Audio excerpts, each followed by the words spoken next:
مزید تفصیلات دیے گئے وش نیوز رپورٹر حیات بلوچ۔ جی حیات بلوچ، کیا تفصیلات اس حوالے سے؟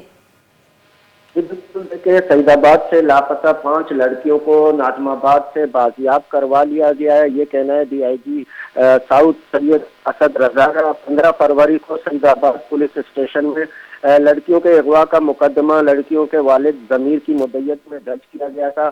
ایس ایس پی انویسٹیگیشن کے ماڑی کی سربراہی میں آپریشن و انویسٹیگیشن کی اسپیشل ٹیم تشکیل دی گئی تھی۔ تفتیشی ٹیم نے ٹیکنیکل بنیادوں پر لاپتہ لڑکیوں کا سراغ لگاتے ہوئے 5 لڑکیوں کو ناظم آباد کنڈو گوٹ سے بازیاب کروا لیا گیا ہے۔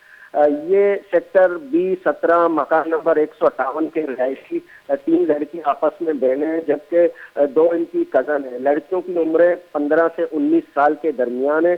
لڑکیوں کا آبائی تعلق سرگودا سے ابتدائی تفتیش کے بعد لڑکیوں نے اس کو بیان دیا ہے۔ لڑکیوں نے جس کے بعد ناظم آباد میں قائم داغا کی فیکٹری میں کام کرتی تھی۔ لڑکیوں کو آج عدالت میں پیش کیا جائے گا۔ عدالتی احکامات پر لڑکیوں کو دارالامان یا شیلٹر ہوم منتقل کیا جائے گا۔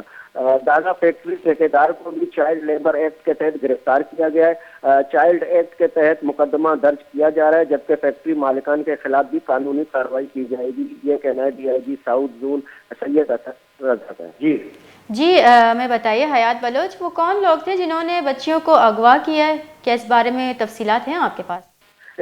ان کا پولیس کو جو بیان دیا ہے کہ یہ گھریلو ناچاکی لڑائی جھگڑے کے وجہ سے یہ یہاں گھر سے چلی گئی ہیں۔ بچیوں نے کوئی بیان دیا اس حوالے سے؟ جی بچیوں کا یہ بیان ہے کہ گھریلو لڑائی جھگڑے کے وجہ سے تنگ آ کر تو ہم یہ یہاں سے گھر سے جو ہے یہ چلے گئے تھے اور وہاں ایک فیکٹری میں داغا گارمنٹس فیکٹری ہے، وہاں کام کر رہی تھی۔ جی بہت بہت شکریہ حیات بلوچ تفصیلات سے آگاہ کرنے کے لیے۔ سعید آباد اچھا آوار جدگی پنچی جنک ناظم آباد اچھا بازیاب کنک بتگاں ڈی آئی جی ساؤتھ ردا سعید آباد پولیس اسٹیشن جنکانی آوار جن کے مقدمہ آہانی پیتے نیمگا درج کنک بتا پنچی جنکانی بازیابی واسطہ ایس ایس پی انویسٹیگیشن سروکیا ٹیم جوڑ کنک بتا۔